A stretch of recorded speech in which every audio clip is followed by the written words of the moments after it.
after you done read that title and you done seen that thumbnail, right? You know what we doing. Today I'm finna show you how to do an extremely creamy, over the top mac and cheese. And guess what, folks? It's right out of this cookbook. Let's get it.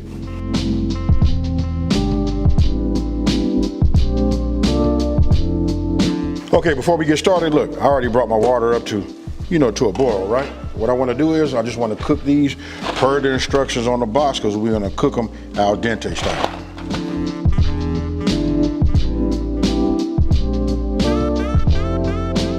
Okay, look, so we got our mac, right? It's already going, boiling. Now what you want to do is you want to set up your oven. You want to preheat it, right? Look, it's 325 degrees, folks. That's what we're using. Let me go ahead and start it and we'll get that going.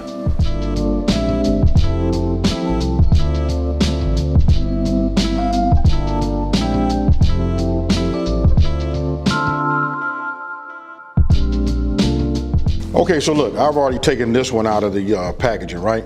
This is key. I'm sure by now it looks like everybody on YouTube is saying stuff like, hey, you got to use your own cheese, shred your own cheese. Look, because it doesn't have that, that waxy film on there that you buy when it's pre-generated, right? So we're gonna go like this. You're gonna get 1 pound. And this is a 2 pound block. I just want to do half of it. And just to keep it real simple, I'm gonna make a little notch. What I think look like about half, like that. And that's where I'm gonna go all the way up to there. We'll just get this Monterey Jack going. Now I'll go ahead and start with this cheese, right? Now, I want to say this right before we even get started. If you look and you saw all the ingredients we had, listen, 2.7 million people will tell you that this was really, really fire and they make it all the time, right? Don't let the lack of ingredients, fool you. Okay, so look, now that we done shredded some cheese, right? I'm gonna go ahead and start with my butter. One thing I can tell you, listen, I didn't say nothing this time. You guys can put bacon fat in the inside. Just put a couple of tablespoons of bacon fat and then probably put 1 tablespoon of butter. That works, either or. I don't have any bacon fat right now, so I went ahead and used butter. So let me get this melted. And what we get ready to do is we get ready to make a roux. Okay, now that it's melted, now we're gonna start and come in with our, our flour, right? So I just add a little bit in. Remember, a little bit in at a time, folks. Now remember, just like making a roux, right? So what we gotta do, we gotta keep our elbow and our wrist moving. We just keep going like this. I know I'm using a spatula, you guys should probably be using a whisk. Now what I'm doing right now is I'm cooking that raw flour taste out, right? So once we got it, the raw flour taste taken out, I figure it takes about like 1 minute or whatever. Then we go ahead and start adding, our milk.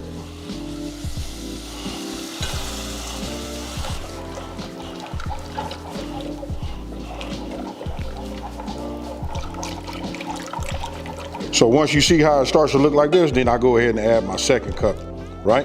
We just put it in a little bit at a time. Best to do it like this, because it's gonna thicken up once we start adding the cheese, right? This right here is gonna be a nice cheese sauce. Oh, and did I say it's gonna be a creamy mac and cheese? Okay, so now that we got that incorporated, look, now I'm gonna go ahead and just start introducing my cheese. I put it in, there's no particular way you gotta put it in. You can go light, then dark. You can go all light, all dark. It doesn't make a difference. You just want to get it in there and you want to make sure it incorporates, right? So check it out. You just want to keep it moving just like you see, right? Just keep working it, keep whisking it. As it heats up, it'll just dissipate. You're going to get your color from this cheddar.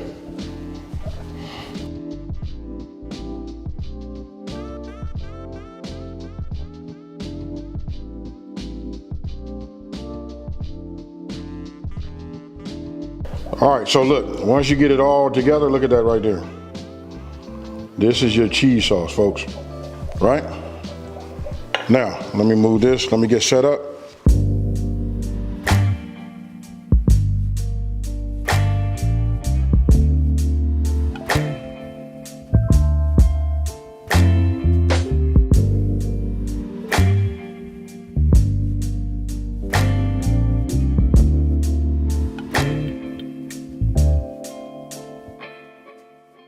Okay, so look, now this is the real level up, folks. It's the Creole kick. This is the flavor that just sends it over the top.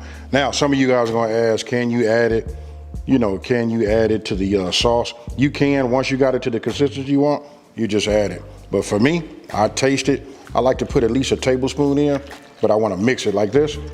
Make sure it's throughout.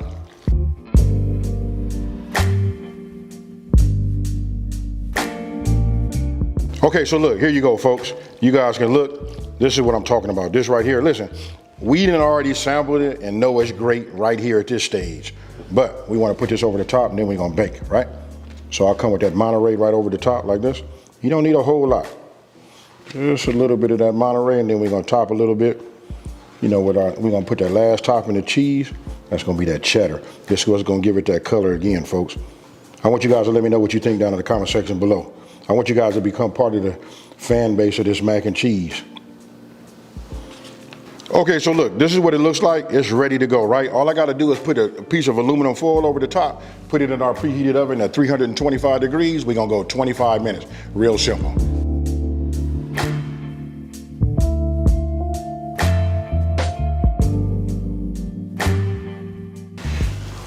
And here you go, folks. Put that there like that. Bring this over here like this. And that's that $1 million right there.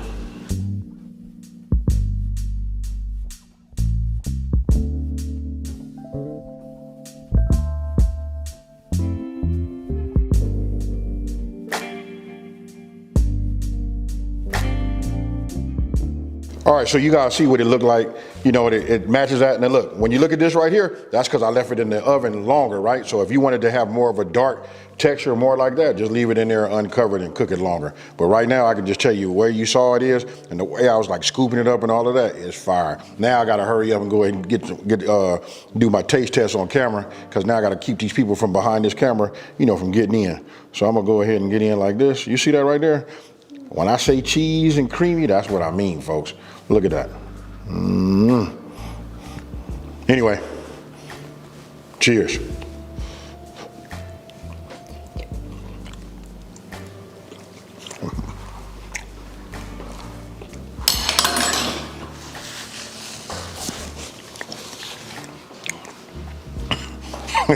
What can I say, folks? It's fire. Look. It's the real cheese, it's the cheese sauce. It goes down to that roux, but check it out. Without this right here is what leveled it up on that flavor. Now, if you guys don't have this, use your own Creole seasoning or, you know, a Cajun seasoning that you put in there. And I gotta say you this. I know we got them fried cheeses and all of that out here. Look, this right here is fire. You don't believe me? You can go back and get yourself a reference and you see what the people are saying about it. Now, don't forget, this right now is, look, if you don't have this book, the book is on sale right now. Listen, we're doing an early bird special for Black Friday. Look, all of the details will be down in the description box below.